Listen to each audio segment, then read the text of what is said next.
chiste, qué bueno saludarte, un abrazo gigante, qué rico que estés por acá con nosotros y qué bueno tenerte en este relato tan especial tuyo porque yo creo que vamos de verdad a edificar muchas cosas y a darnos cuenta de que la vida tiene tantas cosas reservadas para nosotros que nunca nos imaginaríamos, ¿sí? Que es fantástico. Antes de que entremos en el tema, yo quisiera que le contaras a la gente quién es Marcela Loaiza, antes de entrar a tu historia, por supuesto, quién es esa mujer hoy, qué haces, a qué te dedicas hoy. Bueno, Alejandro, doctor Alejo. Alejandro, además, como te dije, yo soy tu fan, yo soy tu fan. Gracias por esta oportunidad de permitirme entrar en tu comunidad. De verdad, para mí es un honor gigante poder compartirte esto ratico de mi vida. Bueno, Marcela Loaiza es una mujer de un barrio popular.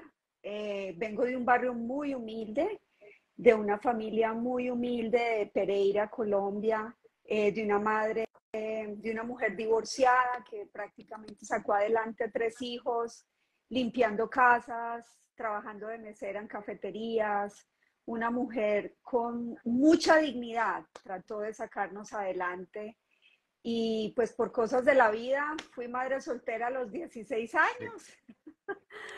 Y pues de ahí empecé a cambiar mi vida en muchos aspectos que pues ya les contaré con detalle. Yo creo, Marcela, que tal vez escuchamos un poco mejor sin los audífonos, pero no sé si quieras ensayarlo, porque a veces te oigo un poquito, sí, a veces Sí, te oigo un poquito los distante, audífonos. como lejana, entonces qué rico que quedara toda la charla muy clarita para tanta gente.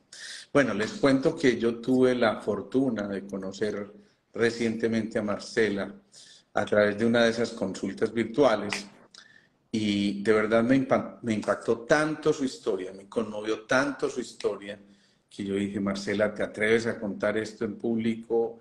Y no lo dudo ni un minuto. Créanme que esta mujer inmediatamente dijo, sí, es que de eso se trata y eso es a lo que yo me dedico ahora, a contarle a la gente mi propia historia, a contarle mi propio drama, porque a través de ese drama seguramente muchos van a poder edificar sus propias historias y van a salvar tantísimas dificultades que se van encontrando en el camino.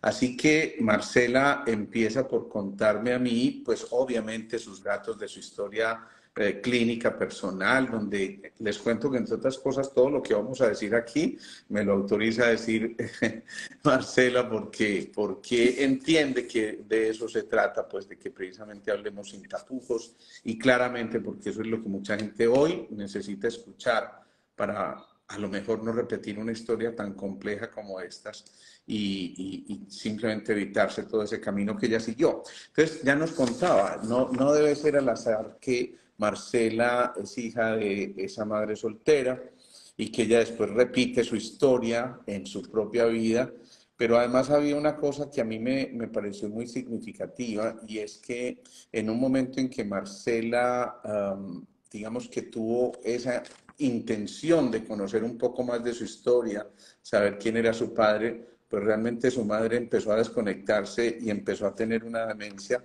que no le permitió hablar de estas cosas y finalmente Marcela crece de esta manera. Vamos hasta ahí bien, estoy siendo fiel a la historia.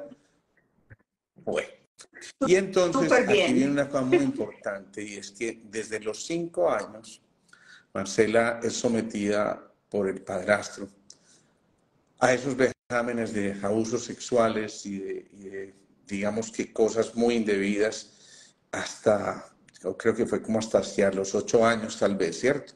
¿Qué sucede a partir de eso, Marcela? ¿Qué Así. ocurre en ese momento? ¿Cómo vive una niña? ¿Qué recuerdos tienes tú de ese momento? Porque esa historia tuya seguramente es la historia de mucha gente y realmente lo es. Lo constato todos los días en mi consulta clínica y realmente escuchamos infortunadamente este tipo de historias de manera continua. Bueno, yo era una niña que me faltaba mucho amor, buscaba afecto de mi mamá y mucho apoyo, no me sentía protegida por mi mamá, por esta situación. Entonces sentía rabia en mi corazón. Era una niña de 5 a 8 años y conservaba mucha rabia, mucha desolación, mucha soledad. en una vida con carencias, muchísimas carencias, una vida económica muy difícil. De hecho, hace poco estuve en Colombia y yo le contaba a mis hijas, por ejemplo, algo tan simple como esto. Mi mamá compraba la salsa de tomate y nos dejaba solo comer los domingos y los miércoles. Y yo le decía eso a mis hijas ahora que estuvimos en Colombia y me decían, no, mamá, yo no puedo creer que eso pase. Y yo sí, o sea, no podíamos tocar la salsa de tomate el lunes o martes. Entonces fui criada con muchas carencias, mucha falta de afecto, y esto hizo que yo como que me siguiera mi vida como con rabia hacia el mundo. Y fui rebelde, fui buena estudiante, pero era muy rebelde, no aceptaba consejos ni nada de nadie. Sentía mucho rencor hacia mi mamá.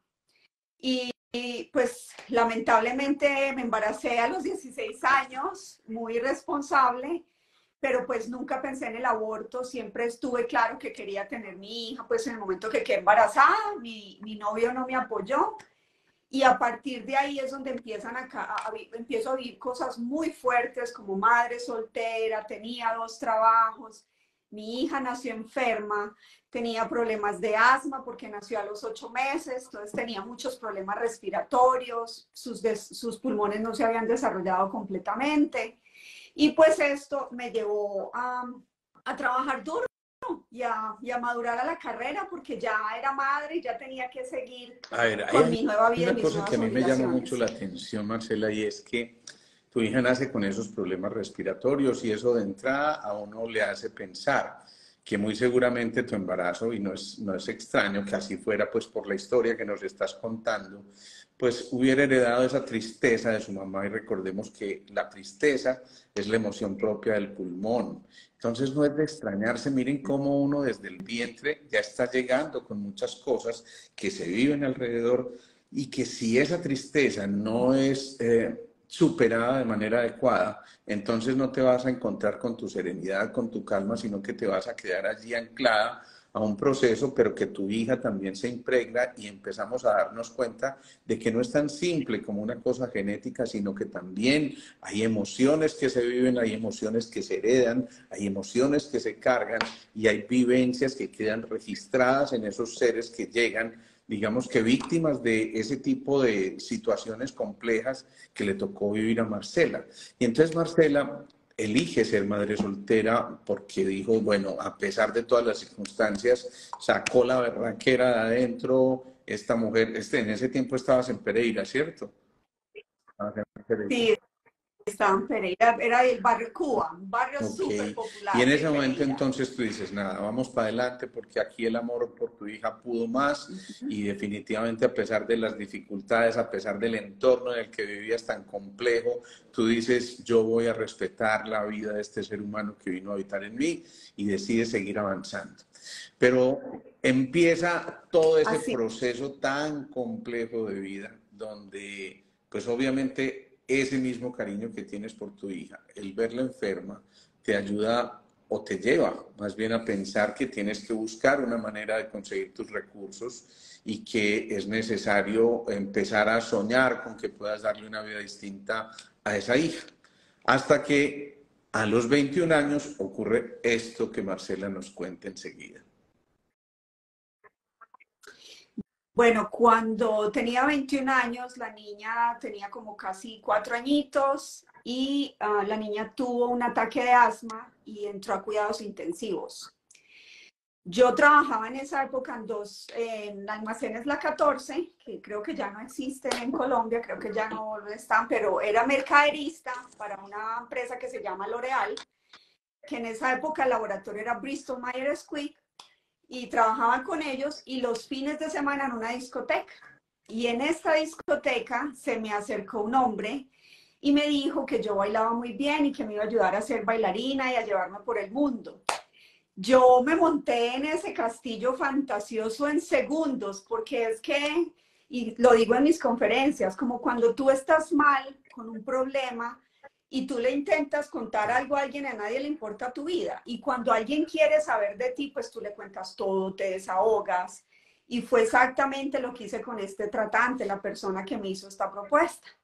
Cuando él me hizo la propuesta, yo en el momento lo pensé, me quedé con su tarjeta, pero desafortunadamente o afortunadamente, ya ni sé qué pensar, pero a los 3 meses mi hija cayó en ese ataque de asma y me acordé de él y lo llamé desesperada, tenía deudas hasta el cuello del hospital, perdí mis 2 empleos por estar con ella en el hospital todo el tiempo, ya mis 2 empleos no me aguantaron más, yo estaba con 1000 deudas y lo llamé y le dije la situación y él me dijo, vente, nos encontramos y hablemos. Y pues efectivamente era justo la persona perfecta para él porque yo estaba muy vulnerable emocionalmente, económicamente, necesitada. Y recuerdo patentico como si hubiera pasado hace 5 minutos. Él me dijo, ¿qué necesitas? Y yo, necesito pagar 2 millones de pesos en el Claro, hospital, que esto pero un ocurrió en platal. Sí, 1999, claro. eso era muchísimo dinero. Entonces, él me dijo que él me ayudaba y que él me los pagaba, inmediatamente me los prestó y fue como el enganche. Recuerdo que yo le dije a él en esa época, llamaban trata de blancas. Y yo recuerdo que yo le pregunté a él, esto no es prostitución. Me dijo, para nada. Me dijo, y de hecho me gusta que me lo preguntes porque la prostitución es decisión tuya después de nuestros horarios de trabajo. Entonces esto me creó confianza a mí, porque me dijo, tienes que cumplir nuestros horarios, tienes que ser muy respetuosa, porque si no te pueden suspender y devolver a Espérame un Colombia. minutico porque también hay una parte muy importante que yo quiero que hagamos énfasis antes de que continúes con la historia de Marcelo.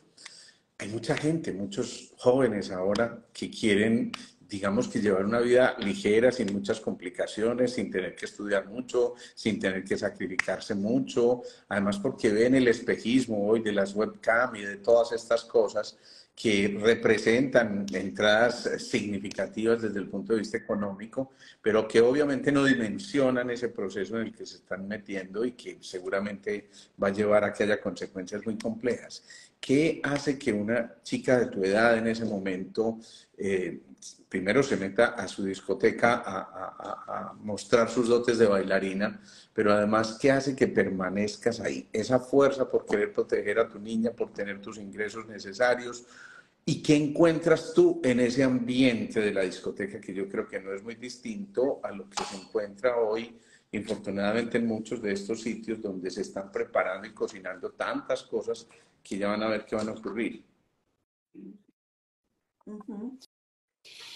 Bueno, la verdad, yo vivía con muchas cargas emocionales en mi cuerpo. Pues hoy por hoy tengo la oportunidad de hacer estos análisis. Si tú me hicieras esta pregunta hace años, no tendría ni idea de cómo decírtelo, pero yo tenía muchas cargas emocionales, uno, y dos, el baile a mí, yo me transformaba, era mi momento de gloria, como de soltar todo mi dolor y toda mi frustración en la tarima. Yo muchas veces he tenido que especificar de que yo no era prostituta, ni stripper, ni nada en ese momento. Lamentablemente he tenido que explicarlo porque cuando salí a la luz pública muchas personas me cuestionaron. Entonces siempre he tenido que especificar eso. Después cuento qué hice Hasta y ahí qué no eras una hice, niña bien y mal. soñadora, una Pero niña con ilusiones, una niña que además ya era madre y que obviamente sí, se preocupaba por el futuro de su hija, pero no había cruzado por tu mente el desarrollo de esa historia. Entonces, no. digamos, él te presta ese dinero. ¿Y qué ocurre? Entonces él me presta y es como cuando estás en una entrevista de trabajo.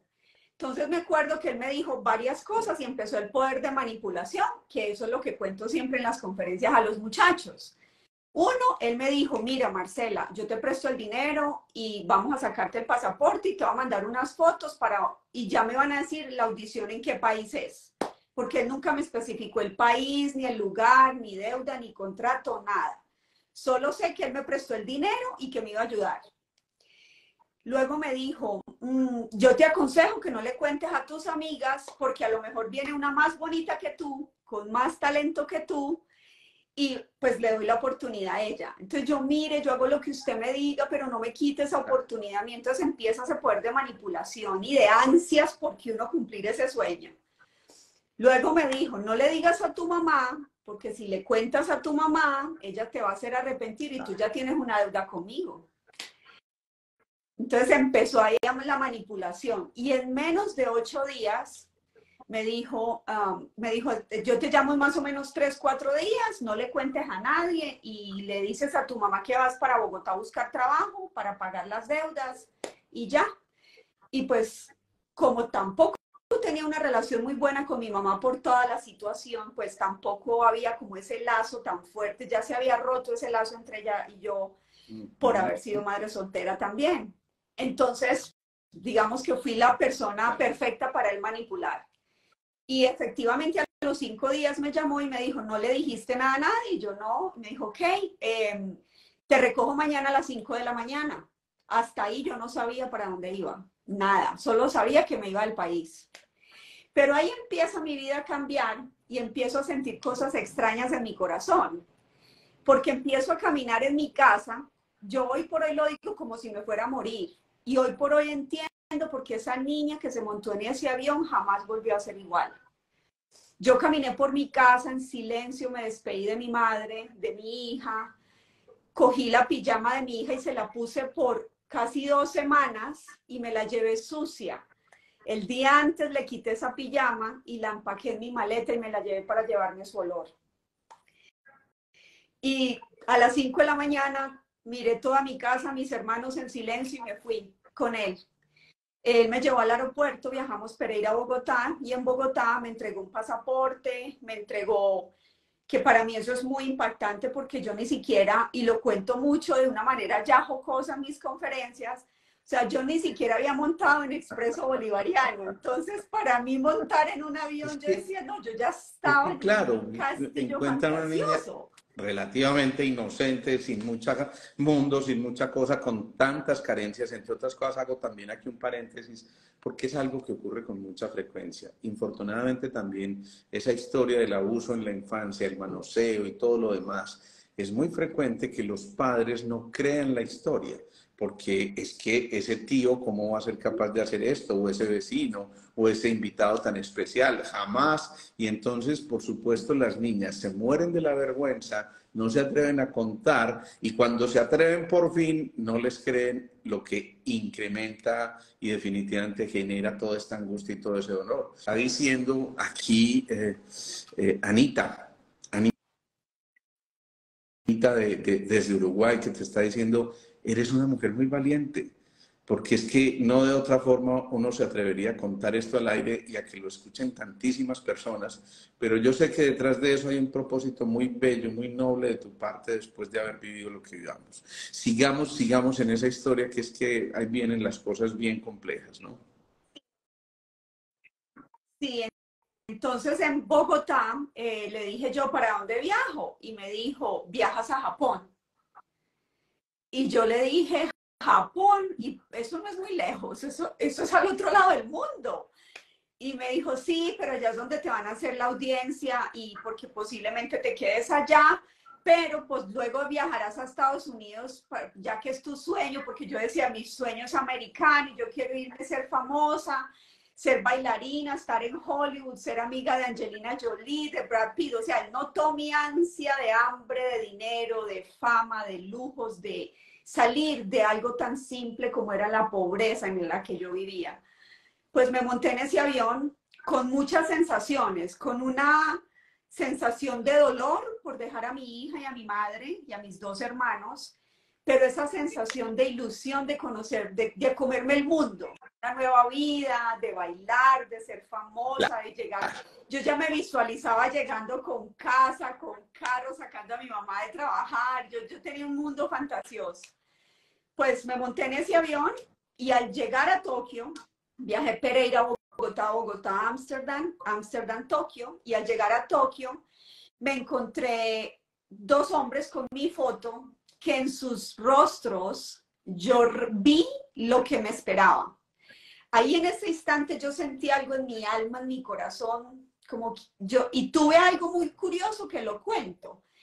En ese instante que yo vi esos rostros de esos 2 hombres, yo cerré mis ojos y recordé el momento en que él me pasó los 2 millones de pesos. O sea, yo misma sentí en mi corazón que yo misma me vendí, que yo misma me puse en bandeja de plata para ellos. Sentí mucho miedo, ellos tenían mi foto, uno se me acercó por un lado, el otro por otro y vamos, no hablaban español. yo muy asustada, y al minuto aparece una mujer colombiana, hablándome en español, muy formal: mamita tan linda, mire qué felicidad, ya llegó, todo muy bien. Y yo como que me volvió el alma al cuerpo, entonces yo dije, ay, sí, gracias, no, pues yo feliz, el avión más bonito, yo toda ilusionada, y ella me mira, y yo recuerdo hoy por hoy, a veces la inocencia es tan bella. Recuerdo que en pleno aeropuerto ella me volteó y me miraba y me decía, mire qué linda estás, ay, no te va a ir tan bien. Y yo, ay, sí, yo bailo muy bien, ¿no? No. Espera, era cuando usted me vea bailando. Y ella me dijo, claro, sí, vámonos, y ya. Entonces nos fuimos, y me acostó en una casa, en una cama, y me dijo, acuéstate, descansa, y tranquila, mamita, descanse, que después hablamos.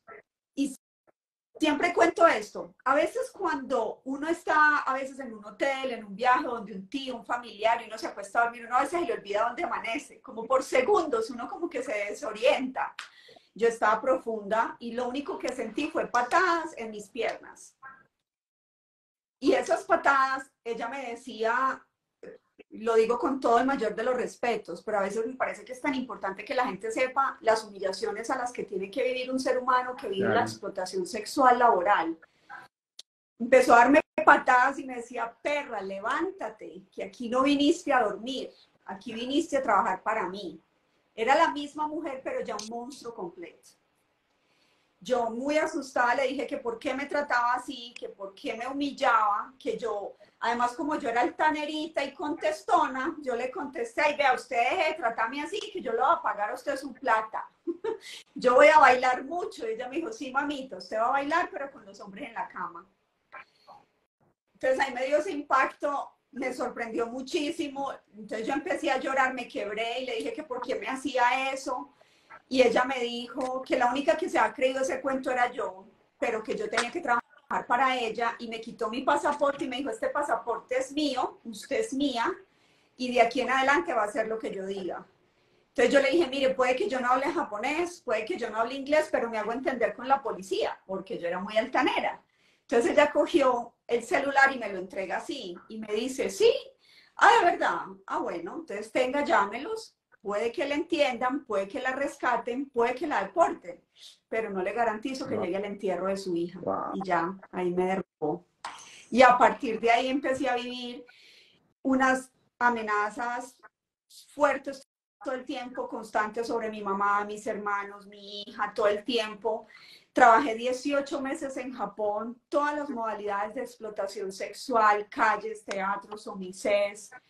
Me tenía que acostar con No. 18 y 20 hombres diarios. Al llegar tenía que desnudarme para ellos revisarme de que yo no me quedaba con dinero. Los 2 millones de pesos, que en esa época eran más o menos $500, se subieron a $50.000, que era el precio de mi libertad. En la calle habíamos entre 27 y 30 mujeres de muchos países, muchas colombianas, todas con el mismo dolor. Muchas pensaban, fueron engañadas, muchas sabían a qué iban, pero no les contaron la realidad de la historia ni el sistema de coacción en el cual iban a vivir. Todas destrozadas emocionalmente.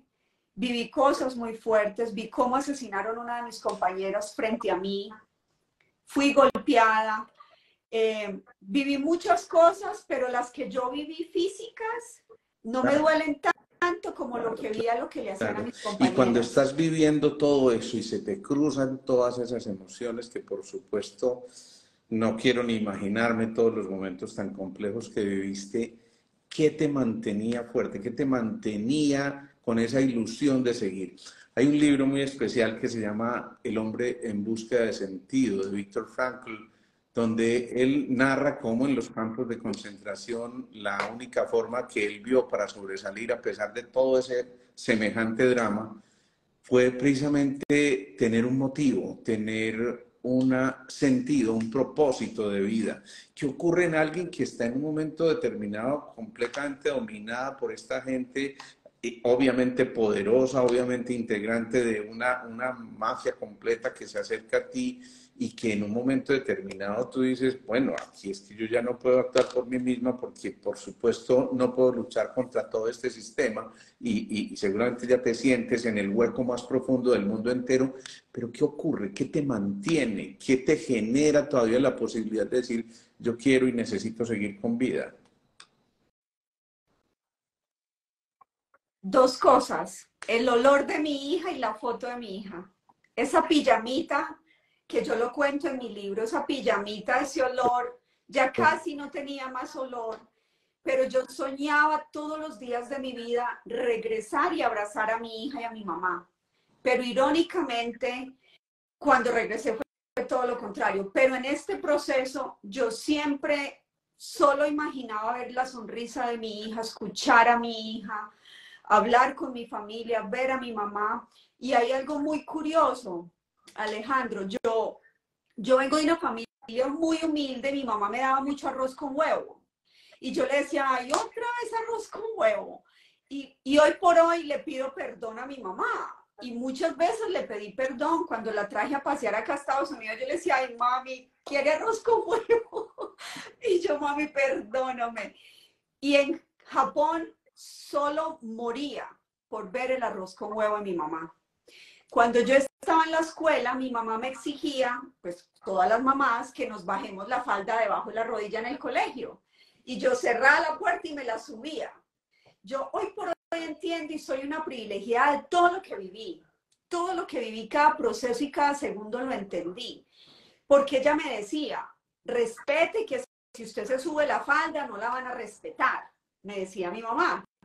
Y en Japón, cuando llegué, lo primero que hizo esta mujer fue ponerme una minifalda y me sentía humillada, degradada. Y yo decía, me acordaba de la falda de mi mamá, entonces empecé a vivir estas cosas emocionales, el arroz con huevo, el arroz con atún, porque mi mamá nos daba una latica de atún partida en Pa5.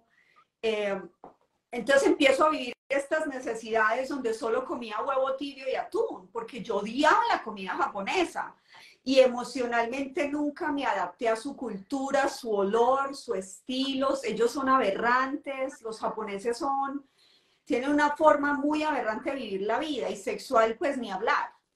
Entonces era muy degradante, yo viví muy humillada, vi cómo asesinaron compañeras, una de mis compañeras quería, su madre estaba muy enferma en Cali y para poder ella mandar dinero se lo escondió, se lo introdujo en su vagina con un condón para poder esconderlo.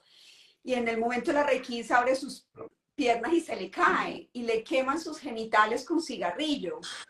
Y aún así tenía que trabajar. Entonces, todo este tipo de secuencias día a día, tú te imaginas por 18 meses, tú llegas a un punto en que tú dices, ya no puedo más. Muchas de mis compañeras se drogaban, se alcoholizaban todo el tiempo. Yo te digo una cosa, yo no entiendo cómo yo tuve la fortaleza de nunca drogarme, de nunca tomar, de siempre con positivismo. Yo decía, de aquí voy a salir y esta deuda la voy a pagar. Y Espérame, efectivamente pagué mi deuda. Trabajé 18 espérame un meses de segundito domingo a allí domingo. porque, bueno, miren, ustedes ven que este relato resulta demasiado dramático y eso que no estamos entrando en los detalles y en las cosas porque no nos interesa hacer amarillismo aquí con esto, ni mucho menos, ni aprovecharnos de la bondad de Marcela que nos cuenta todos estos, pero definitivamente pues es un relato dramático, complejo, que la imaginación nos lleva a vivir. Me conmueve profundamente eso que me dices, el olor de la pijamita de tu hija, y ese soñar con los huevitos que te hacía tu mamá. Dios mío bendito, qué cantidad de cosas tienen que haber ocurrido. Menciono esto porque obviamente esto queda fijado en una memoria, queda fijado en el hipocampo, en la amígdala, que son los reguladores en el cerebro, de todas estas vivencias que en un momento determinado se retrotraen al presente y obviamente cambian, por supuesto, toda la fisiología. Curiosamente hablábamos con William Fernando Sánchez, por ahí lo vi ahorita, porque estamos haciendo un curso muy especial que se llama Sanando tus vínculos para cambiar tus resultados. Y uno de esos capítulos es precisamente sanar las memorias ancestrales, porque esto definitivamente viene de mucho más atrás. Y la importancia que tuvo esto y va a tener, lo van a ver en la historia todavía, cuando ella, además de su hija, después pasa a otra etapa donde tiene otras dos hijas y van a ver lo que ocurre. Pero aquí tú estás diciendo, logré pagar mi deuda. Hasta donde entendí, hubo algún cliente que no sé si se apiadó, si se conmovió, si le contaste tu historia, si la supo de alguna manera y en un instante este hombre dice, yo te voy a ayudar a pagar esa deuda. ¿Cómo confía uno en alguien que está en esas circunstancias? Además que te está buscando como una persona a la que simplemente va a recurrir para sus servicios sexuales. ¿Cómo confías en un tipo de estos después de que te ocurre lo que te ocurrió con los 2 millones de pesos aquí para llegar a aceptar que alguien a lo mejor cubra tu deuda y pueda salir de semejante infierno? Por eso titulamos esta charla del infierno al cielo, porque van a ver una cosa muy especial que va a llegar en este relato. Pues mira, primero no me pagó la deuda. Él era mi cliente, pero cuando uno está en Japón, la mafia yakuza te cambia cada 10 días de sitio para que no recuerdes ubicaciones y no entiendas mucho. Además, como no hablas el idioma, es muy fácil para ellos manipularte. Pero este cliente me veía en el table dance, en el pole dance, en las calles, en la discoteca, en toda la rotación que la mafia me llevaba. Uno anda ya como un viajero, con un morralcito y ya. Tú no tienes pertenencias, tú no tienes dinero, tú no tienes nada. Tú no tienes ni dignidad, no tienes nombre, te cambian tu nombre, te quitan tu pasaporte. Y este cliente siempre me buscaba. Entonces yo le decía, no, Japón. Y él me miraba así y él me decía, sí, tú, Japón. Y yo le decía, Colombia. Entonces él, cero, no me entendía, pero igual me veía llorando, pero pedía sus servicios sexuales. Entonces siempre me buscaba y yo volvía y le decía, no, Japón, Colombia. Y él no entendía. Hasta que un día decidí llevar un papelito y una hoja y un lapicero y escribí el mapa de Colombia, el mapa de Japón y flechas. O sea, para el desespero de uno de comunicarse. Entonces yo le decía, Japón, no, Colombia, y le hacía la flecha y él me miraba. Entonces yo le decía que una bebé, y él me miraba, pero aún así este proceso duró 6 meses, iba, tomaba sus servicios y se iba. Pero siempre llegaba y me buscaba. Y como yo le decía que tenía hambre, yo me dio anemia, me enfermé, me volví muy flaca, muy pálida. Entonces él me empezó a llevar pollo. O sea, pedía el servicio, pagaba el servicio, pero me llevaba pollo. Entonces yo volví al mismo cuento, Colombia, hasta que un día él me dijo, ya entendí. Entonces yo le dije, me decía que yo no era víctima de la trata, que era mentira, que porque él me veía en la calle, en el table dance, en todos los lugares, que yo tenía la libertad de estar ahí, que era sino salir corriendo por la calle. Y yo no, es que yo estoy controlada por la mafia yakuza. En cada esquina de la mafia hay 2 yakuzas con bates de aluminio, con cadenas por si te intentas escapar. Y aparte de eso, el lavado cerebral te dicen, si tú escapas, matamos a tu familia en Colombia. Y pasó muchas veces. Una de mis compañeras de Pereira fue asesinada en su propia casa. Ella escapó. A los 20 días de haber llegado, por medio de un ramo de flores, la dispararon y la mataron. A ella misma. Entonces, sabíamos que era cierto. Entonces yo le decía al que no, y él me decía que yo no tenía cadenas ni esposas. Entonces yo le decía que era que ellos iban a matar a mi hija o a mi familia.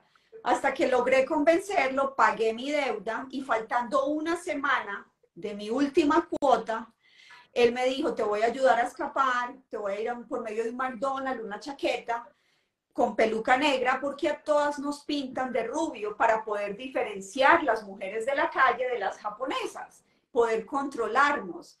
Entonces todas estamos rubias, entonces él me compró una peluca negra y una chaqueta y efectivamente con él salimos caminando al lado de los yakuzas con una chaqueta larga y después de ahí me dio un mapa, dinero, cómo ir al consulado de Colombia para el proceso de deportación.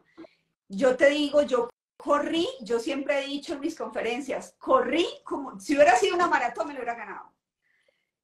Pero irónicamente, el consulado de Colombia estaba a 2 cuadras de la calle en la que yo trabajaba, en Tokio.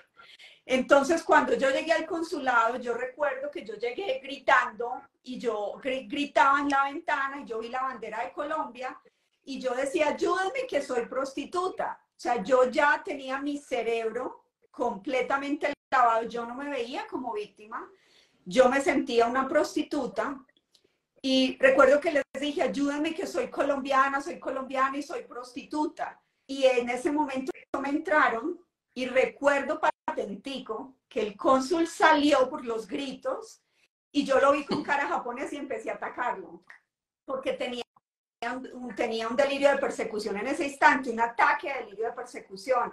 Y yo recuerdo que yo empecé a golpearlo, él entendió, la secretaria y todo el mundo pues separándome de él, pero yo lo veía con cara de yakuza. Y él me decía, yo soy colombiano, te vamos a ayudar, relájate, cálmate. Y yo gritaba y gritaba, y yo decía, vienen detrás, me van a matar, me van a matar. Y efectivamente me calmé, me dieron un té, una aromática, y empecé de ahí, me dijeron, mira, te vamos a ayudar a un proceso de deportación, vas a llegar a Colombia y tienes que denunciar. El proceso se demoró como un mes, fui a las huellas digitales, me llevaron a un apartamento y se hizo el proceso de deportación. Llegué a Colombia y al llegar a Colombia hice mi denuncia en la Fiscalía 16 en Pereira y al hacer la denuncia, en esa época eran dos entidades, el DAS y la SIJIN. Y entonces fui, en pleno aeropuerto me recibieron el DAS, cuénteme su historia y todos ahí escribiendo, en pleno aeropuerto, sin apoyo psicológico, sin protección y sin nada. Y en la misma cafetería, en otra mesa, pase allá con ellos, que son los de la SIJIN, y vuelve y cuente otra vez la historia. Y yo desesperaba por irme para Pereira. Pero aquí viene la parte importante. Cuando yo regreso, yo les digo, yo solo quiero irme para Pereira, yo quiero estar en Pereira, déjenme llegar a mi casa a ver a mi hija, que solo quiero abrazar a mi mamá y a mi hija. Y en el momento que llegué a Pereira, no quise abrazar a mi mamá, no quise tocar a mi hija, me sentía sucia, no me sentía digna de esa madre, de esa niña, ni digna hija de mi madre. Me sentía la peor, lo peor del planeta, sucia, tenía delirio de persecución, estrés postraumático, anemia crónica. Yo muy asustada, muy confundida, no quise hablar con nadie, no quise hablar con mi mamá. Mi mamá no entendía, mi mamá pensaba que yo estaba en las drogas porque tocaban la puerta de mi casa y yo salía corriendo y me metía bajo el comedor o debajo de una cama y mamá decía, no, ya ¿Y mi tu hija se le mamá torcieron supo los en algún cables. momento dónde estabas?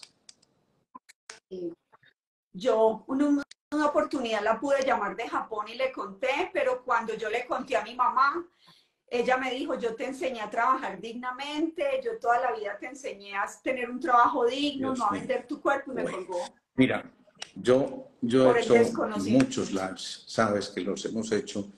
He visto historias complejas, he visto historias dramáticas, pero esto me ha puesto a suspirar en varias ocasiones porque es que yo no puedo evitar trasladarme a tu historia y en ese acto de empatía ponerme en tu lugar y tratar de sentir y vivir lo que pudiste haber vivido en semejante drama tan complejo. Pero aún así, es que la historia no termina aquí para que quienes nos están siguiendo y quienes nos están viendo, hay más de 200 personas en este momento conectadas y te va a ver mucha gente más. Pero más que eso es que aún así, y a pesar de todas las circunstancias que tuviste que vivir, llegas a Pereira y no encuentras una forma de trabajar, como te lo dijo tu mamá, dignamente. Y Sí, encuentras que tienes que velar por tu hija, encuentras que hay todas estas circunstancias nuevas donde ya posiblemente no hay alguien perteneciente a ese grupo, pero donde tú obviamente te conmueves y dices, bueno, aquí yo tengo que hacer algo porque ¿qué voy a hacer? Y entonces pasa por la cabeza una cosa que ya te había marcado, que sigue ahí en esa historia.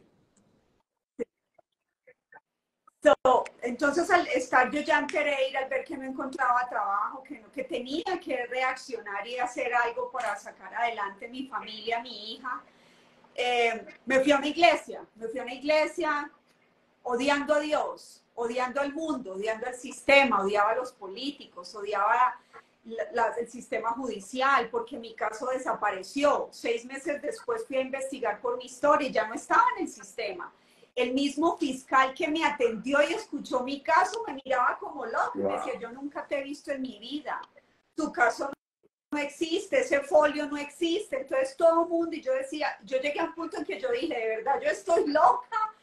O sea, ya a mí Japón ya me enloqueció, yo estaba muy confundida. Miren esta Entonces me fui a historia, la miren esta iglesia parte de la a llorar historia y a que decir. viene aquí, que para mí es lo más significativo de todo esto después de semejante drama. Entonces, hay dos momentos en que me fui a dos iglesias, pero esta primera me fui a esta iglesia y le dije, Dios, tú no existes, porque ya he vivido lo peor desde los 5 años. Fui una niña que sufrió mucho. Tú no existes, porque esto no es justo para ya mi cuerpo no aguanta más. Y le dije, así que si me cerraste las puertas, me cerraste mis trabajos, mi vida, todo, voy a hacer lo que quieres que haga, una prostituta, y voy a trabajar como prepago, porque tú no existes. Entonces me puse a trabajar como prepago, y trabajé como prepago, que lo cuento, ya vamos a pasar esa parte, pero trabajé como prepago por 2 años en Colombia. Conocí la fama, el dinero, famosos, políticos, mucho dinero. Lo que se llama materialmente exuberante, lo que no conocí en Japón, lo conocí en el mismo Colombia. Me invitaban a fiestas, me pagaban muchísimo dinero, pero mi vida era miserable. Tenía a mi hija en los colegios más costosos de Pereira, con las clases de piano, de danza, de música, la tenía en todo, porque tenía un mundo artificial y fantasioso que me creía llena, con una doble personalidad. Y esos 2 años, con mucha plata y mucho dinero, me sentía miserable por dentro. Y un día dije, no aguanto más, me voy a suicidar, porque no puedo más con este dolor y esta rabia en mi corazón y en mi pecho. Y volví a esa misma iglesia porque me iba a tirar del viaducto en Pereira, del puente. Ya no aguantaba más. Y en esta iglesia, llorando y mis gemidos, se me acercó una hermana que se llama la hermana María Graciela de la comunidad Oratrices. Y ella me escuchó los gemidos en la iglesia y le dije, Dios no existe, porque me ha pasado esto y ahora ya tengo dinero, ya tengo como... Yo me fui por necesidad y ahora lo tengo todo y me siento peor. O sea, el dinero no era la solución de esto, esta vida no la quiero.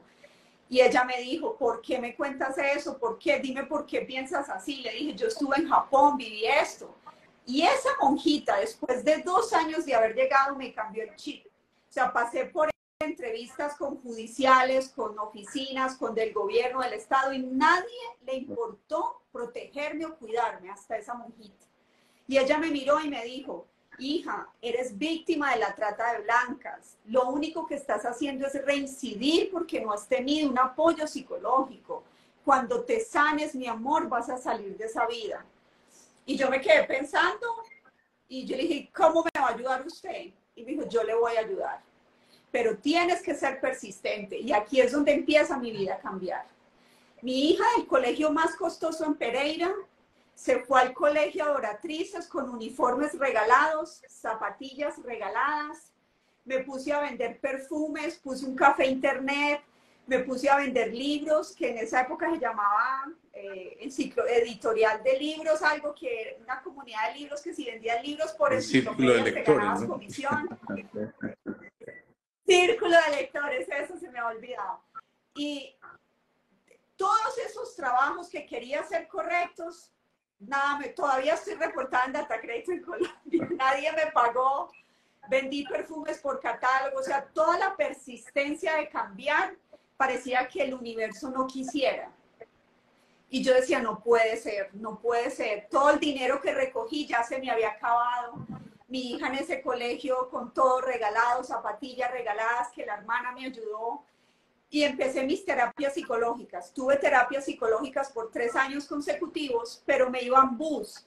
Y a veces si tenía para el bus, no tenía para el almuerzo. Entonces le dejaba a mi hija el arroz con huevo, que se repetía la historia, pero yo me iba a pie desde donde vivía hasta la terapia psicológica, que eran 2 horas de Habías ida y perdido 2 todo tu horas de dinero. regreso. Todo, ya no tenía nada. La psicóloga sabía que yo llegaba con hambre y empezó a poner frutas para atender mi consulta, para disimular, porque sabía que ella me preguntaba, ¿almorzaste? Y yo, claro, porque uno aprende a vivir una doble personalidad, un mundo falso y fantasioso, donde uno no quiere mostrarle al mundo la verdad. Cuando se vive un pasado como el mío, tú solo quieres vestirte de seda para que nadie sepa tu dolor ni quién eres tú. Y eso era lo que yo vivía en ese momento. 3 años consecutivos, terapias psicológicas. La psicóloga me dijo, Marcela, tengo un regalo para ti, ya terminamos las terapias, tú ya estás bien, tienes 2 tareas. Número 1, vas a contarle a tu mamá y a tus hermanos tu verdadera historia. Ellos tienen que entender lo que viviste. Número 2, vas a contarle a tus amigos. Ellos tienen que apoyarte por el proceso que pasaste. Y número 3, ten esta cajita de zapatos, de esos zapatos tenis, y me la entregó.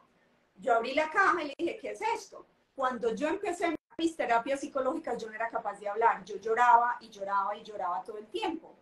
Y ella me dijo, de la única forma que vamos a poder atenderte es que escribas cada vez que tengas recuerdos en un papel y me los vas a traer y los vamos a hablar en consulta, que fue ejercicios de catarsis.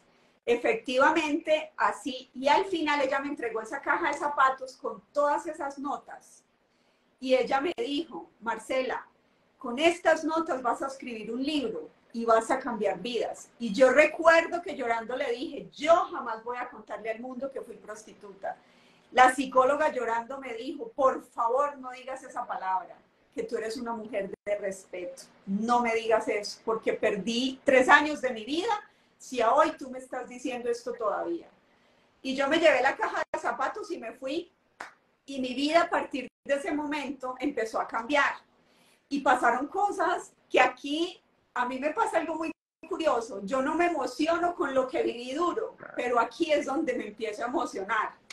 Porque yo ese día me fui en un taxi y al tomar el taxi, cosas maravillosas empiezan a pasar. El taxista me dice, me empiezan a llegar milagros, ángeles y cosas extrañas. Me dice, no. Dios te manda un mensaje. Y es que me emociona. Y yo le dije, ¿qué mensaje me manda? Y me dijo que te leas el Salmo 51. Y ese salmo es muy fuerte, es muy fuerte. Y yo no tenía una Biblia y al llegar al destino final el taxista me dijo, tranquila que hoy no tienes que pagar la carrera. Y yo le dije, Señor, ¿por qué? Yo solo tenía para esa carrera. Y me dijo, no, Dios te manda este regalo hoy, ve y lee el Salmo 51. Y cuando leo el Salmo 51 empiezo a entender que mi vida empieza a cambiar y empiezan a pasar milagros. Le cuento a mi mamá, le cuento a mis hermanos, le cuento a mis 3 mejores amigas. Y al contarle a mis 3 mejores amigas, una de ellas se ganó un viaje a Aruba. En esa época trabajaba en una aerolínea que se llamaba Aerorepública y se ganó un viaje a Aruba. Y ella me dijo, Marcela, yo te juzgaba y te culpé de la vida que habías elegido. Te señalé y te cuestioné. Te pido perdón. Vámonos para Aruba, vamos a hacer un retiro de amigas y vamos a salir adelante que te vamos a apoyar. Nos fuimos las 4, 3 amigas y yo. Y el último día, antes de regresar a Colombia, conocí a un hombre que hoy por hoy es mi esposo. Llevamos 18 años de casados, vamos a cumplir 18 años de casados. Adoptó mi hija mayor, la niña que sufría de asma, hace 6 meses, tiene un doctorado en farmacología de aquí de la Universidad de Arizona. Niña becada, es farmacóloga, bióloga, química y justicia criminal. Tiene 4 carreras a los 21 años de vida. Hoy por hoy tiene 28, tiene un doctorado y en su universidad di la historia de mi testimonio. Todas sus carreras fueron becadas. Mi esposo, cuando salí a la luz pública con mi libro, Atrapada por la mafia yakuza, la gente se burló de mí, que yo quería fama, que mi historia no era real, pidieron el sello del pasaporte, me humillaron, iba gente a la editorial Planeta a insultarme, en los medios de comunicación me insultaban y yo salía llorando. La gente decía que me publicaron en un periódico, puta arrepentida, escribe libro, o sea, no había respeto por la mujer y la dignidad.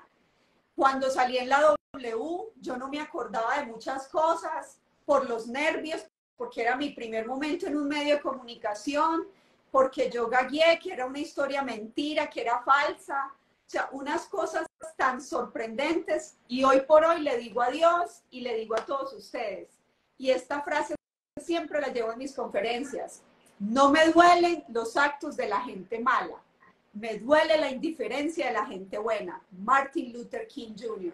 Esa frase la llevo en mi corazón, porque en ese momento me humilló muchísima gente, pero yo seguía persistente. Mira, Y yo sabía que con mi historia y en iba a verdad cambiar sigues vidas. cambiando vidas, porque es que yo estoy tremendamente conmovido.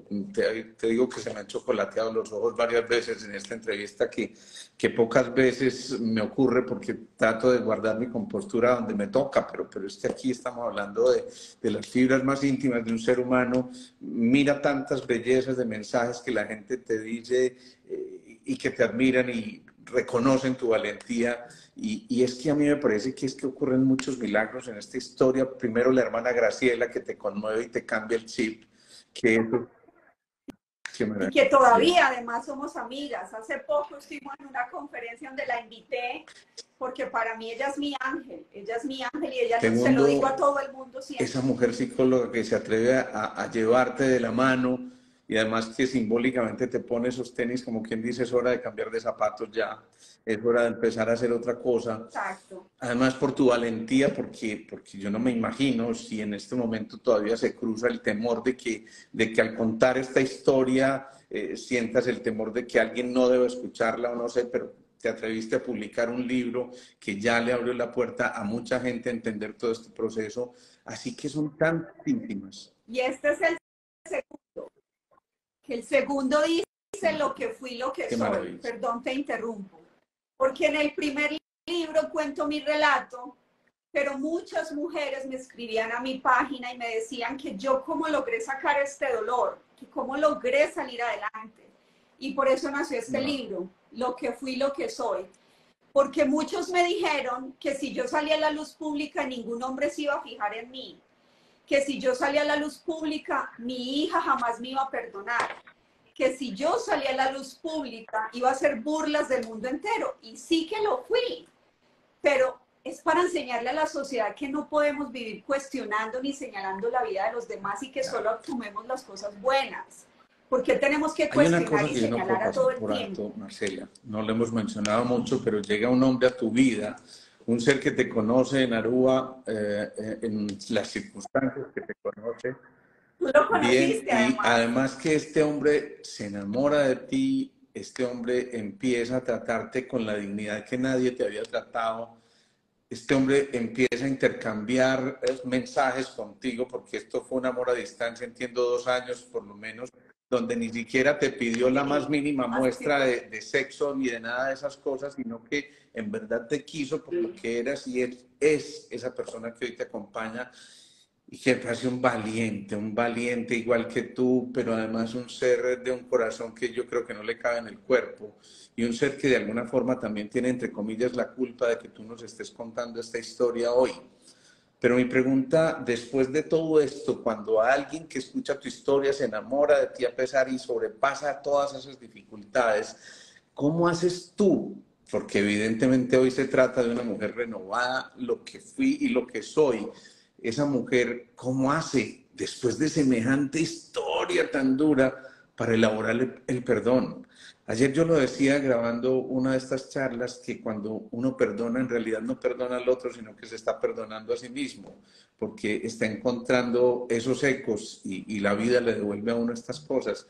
Pero ¿cómo haces tú para que esto lo modifiques y entonces logres entender que a través del perdón puedes volver a ser una mujer nueva y estar haciendo esto? Bueno, empecé a perdonar. El perdón es un acto de egoísmo. El perdón, cuando perdonamos, es un acto de egoísmo, porque perdonar es sanarnos nosotros. Así que es el mejor acto de egoísmo que puede existir.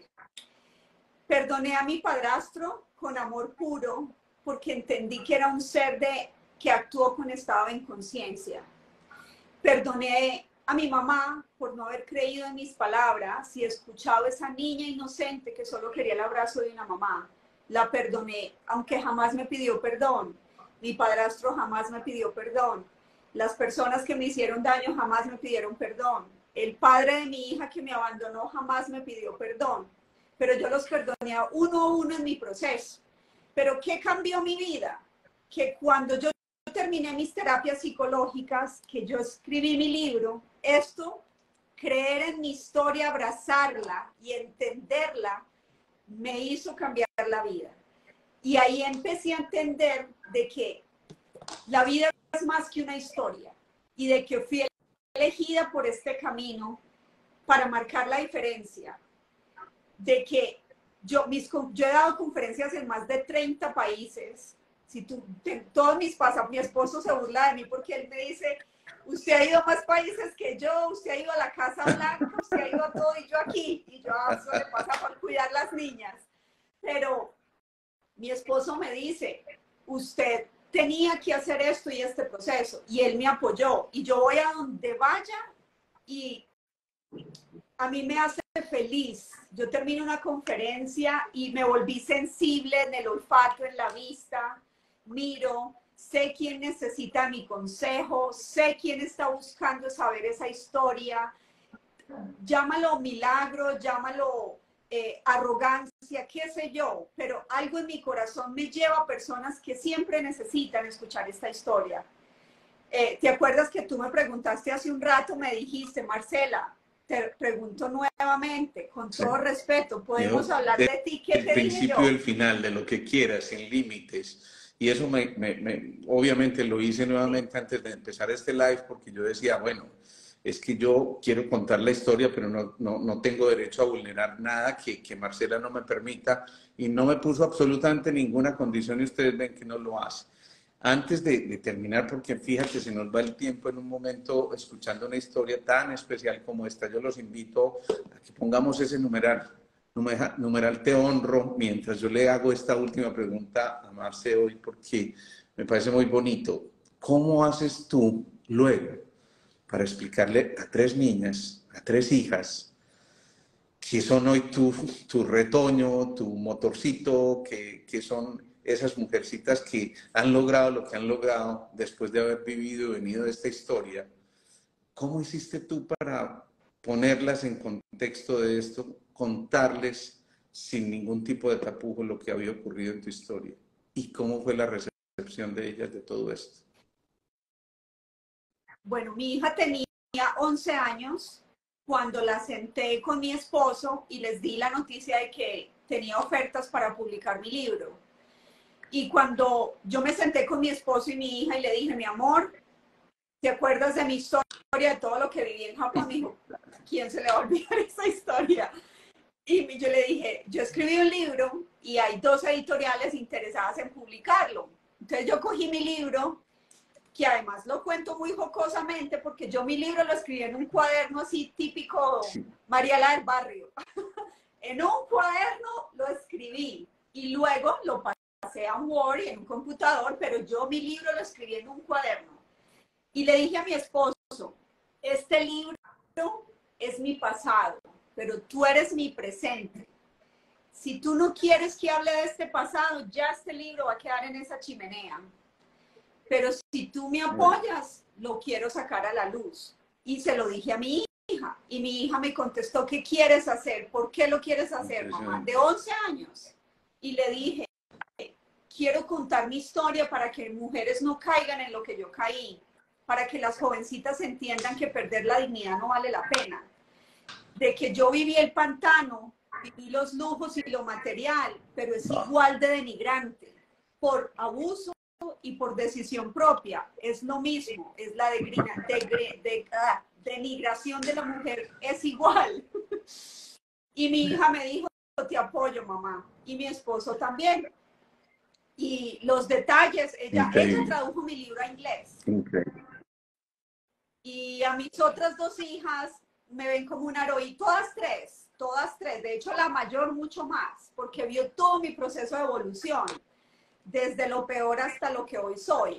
Entonces, todas 3 me ven como una heroína, me apoyan, me dicen, mami, mira, a veces en un aeropuerto alguien me pide una foto y dice, ay, mi mamá es famosa, pero lo dice de una inocencia y un orgullo tan puro Claro, pues mira, que me hace Marce, feliz. esa cantidad de te honros que te pusimos allí son apenas la puntica del iceberg de todo lo que podemos decirte, porque es que es de verdad que es admirable tu historia, pero más allá de tu historia, tu valentía, tu corazón grandote que te permite compartir esto tan complejo que te tocó vivir, pero que te enaltece y te hace llegar a un pedestal maravilloso donde yo creo que solamente quienes son bendecidos por Dios logran llegar. Y yo creo que tú eres una de esas mujeres y de verdad honro lo que estás haciendo profundamente, honro tu presencia esta noche con nosotros, honro tu historia, honro lo que estás dibujando en este planeta para dejar una huella que a partir de un dolor profundo se transmuta en eso de pasar del infierno al cielo.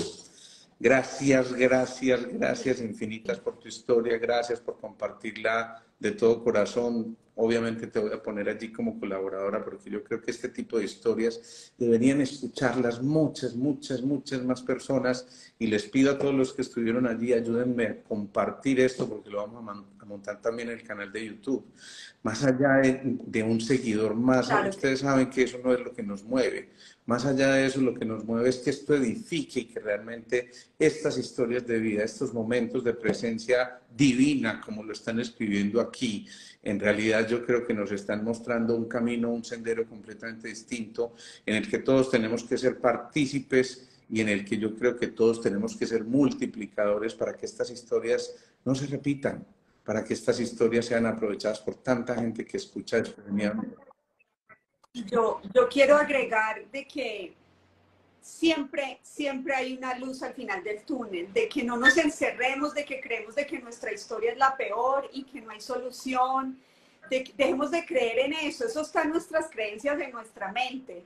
Yo visualicé mi vida, visualicé mi hogar, visualicé cada paso de mi vida y aún visualizo ayudando a muchas mujeres en el mundo para que entiendan que la dignidad es lo más bello que se puede llevar, de que, y a los hombres que no paguen por sexo, que no paguen porque si no hay demanda no hay más explotación. Entonces yo pienso de que si todos unidos marcamos la diferencia, yo creo que podemos hacer el bien desde una historia real, desde una historia que pasó, pero así como yo salí de la nada, del pantano, del barrio Cuba, vivo en Estados Unidos, viajo por el mundo, tengo un hogar maravilloso.